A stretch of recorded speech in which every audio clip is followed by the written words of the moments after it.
শ্রদ্ধার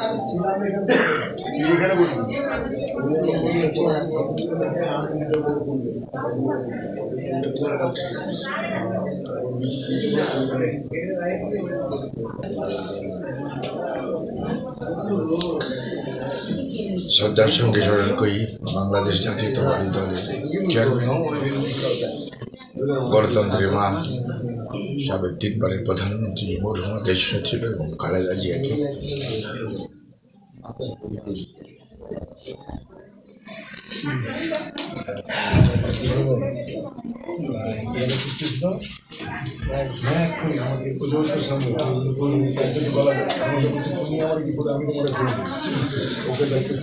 আল্লাহ রাব্বুল আলামিন ওনাকে বেহেশত নসিব করি। আর সেই সাথে শ্রদ্ধার সঙ্গে স্মরণ করি আমাদের দলের বর্তমান চেয়ারম্যান জনাব তারেক রহমান সহ জিয়া পরিবারের সকল সদস্যরা এবং আন্দোলন সংগ্রাম করতে যে 18 বছরে শহীদ হয়েছে শত শত ভাই বোনেরা, শত শত আমাদের সহকর্মীরা, এবং গুম হয়েছে আমাদের প্রায় 800-র অধিক নেতাকর্মী, এবং অনেকেই পঙ্গুত্ব বরণ করেছে, পঙ্গুত্ব নিয়ে দুঃসহ জীবনযাপন করেছে। বিশেষ করে জুলাই আগস্টে যে অকথ্য নির্যাতন এবং যে পাখির মতো গুলি করে মানুষকে শহীদ করা হয়েছে, ছাত্র জনতা তথা রাজনৈতিক নেতা কর্মী সহ সর্বস্তরের জনগণের গণ আন্দোলনে স্বৈরাচারের শেষ মুহূর্তে যে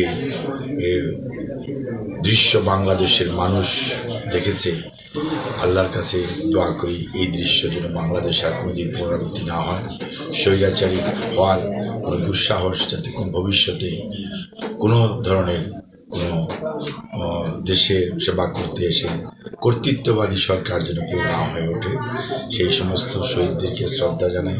এবং তাদের ত্যাগের যদি আজকে তাদের যে ত্যাগ, তাদের যে দায়িত্ববোধ এবং তাদের যে দেশপ্রেম, সেটা মূল্যায়িত হবে যদি আমরা আজকে যারা দায়িত্বপ্রাপ্ত হয়েছি জনগণ কর্তৃক গণতন্ত্রকে পুনঃপ্রতিষ্ঠিত করার জন্য, প্রতিটি প্রতিষ্ঠানকে পুনর্গঠন করার জন্য, দেশের সত্যিকার অর্থে কর্তৃত্ববাদিতা থেকে দেশকে সত্যিকার অর্থে তার যে নিজস্ব সাংবিধানিক যে কাঠামো এটার মধ্যে পরিচালনা করার যে দায়িত্ব দিয়েছে, সেটি আমরা সবাই ঐক্যবদ্ধভাবে ইনশাআল্লাহ যদি পালন করতে পারি, তাহলে গুম, খুন, শহীদ এবং পঙ্গুত্ববরণকারী সেই সমস্ত মানুষগুলো আত্মা শান্তি পাবে।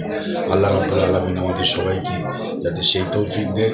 এবং সর্বোপরি আমি দেশের মানুষের প্রতি এবং দেশের সকল শ্রেণী পেশার মানুষকে শ্রদ্ধা জানাই, কৃতজ্ঞতা জানাই। এই সবাই মিলে এই নির্বাচনটাকে উৎসবমুখর পরিবেশে বিশেষ করে দিনাজপুর 6 বাস্তবায়িত করেছে।